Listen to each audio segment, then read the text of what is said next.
Allongé sur un morceau de matelas, une natte, un bout de pagne ou carrément à même le sol.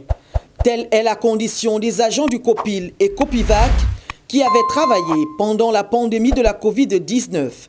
Après moult revendications, ces derniers auraient été rassurés du paiement effectif de leurs dus, mais aussi de la prise en charge de leurs autres revendications d'ordre administratif dans un délai de 2 semaines, délai largement dépassé, ce qui a entraîné un sit-in dans l'enceinte du ministère de la Santé depuis 3 jours, où les mots traduisent l'indignation.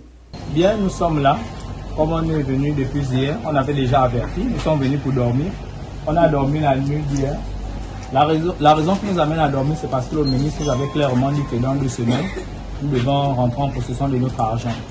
Et nous sommes arrivés à la date d'expiration depuis vendredi. Et nous sommes revenus hier, on n'a pas eu de suite favorable. On a voulu rentrer en communication avec le ministre. Il n'a pas voulu nous écouter. Du coup, on a décidé de dormir ici. Voilà. Vous voyez, il y a une mère d'enfant là. Elle est là depuis hier. Elle n'est pas encore rentrée chez elle. Et parmi nous, il y a au moins 3 personnes, notamment moi et 2 de mes frères, qui sont dehors. Ça fait plus de 3 semaines que nous sommes dehors parce que les barreaux nous ont mis dehors. Par rapport au fait que le ministre nous a dit dans 2 semaines, il devait nous régler. Il ne nous a pas réglé. Nous, on a décidé de ne pas rentrer tant qu'il n'y a pas une solution. Parce que déjà, on ne peut même pas rentrer puisque on rentre où?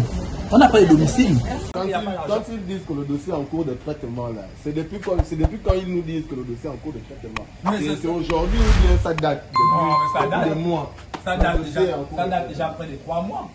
Nous sommes les agents du COPI et du COPIVAC, abrégé CNACC. Voilà, c'est le collectif national des agents qui luttent contre les préoccupations, voilà, qui incombent les difficultés que nous, personnes ici présentes, nous vivons depuis déjà plusieurs mois.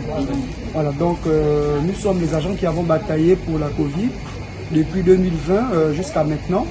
Et nous avons fait toutes les pétitions possibles, c'est-à-dire nous avons respecté toutes les mesures administratives, nous avons déposé les documents partout, notamment en commençant par chez notre ministère de tutelle, qui est le ministère de la Santé. Comme vous pouvez le constater, nous sommes ici.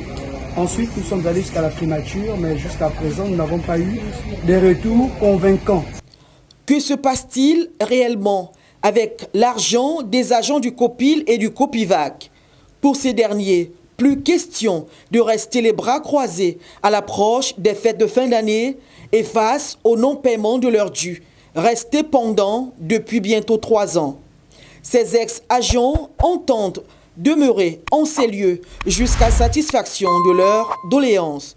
Pour ces Gabonais aujourd'hui sans vie, le mutisme des autorités sanitaires face à leur détresse est incompréhensible car même les bébés semblent apprécier l'action de leurs parents malgré la présence des agents des forces de l'ordre.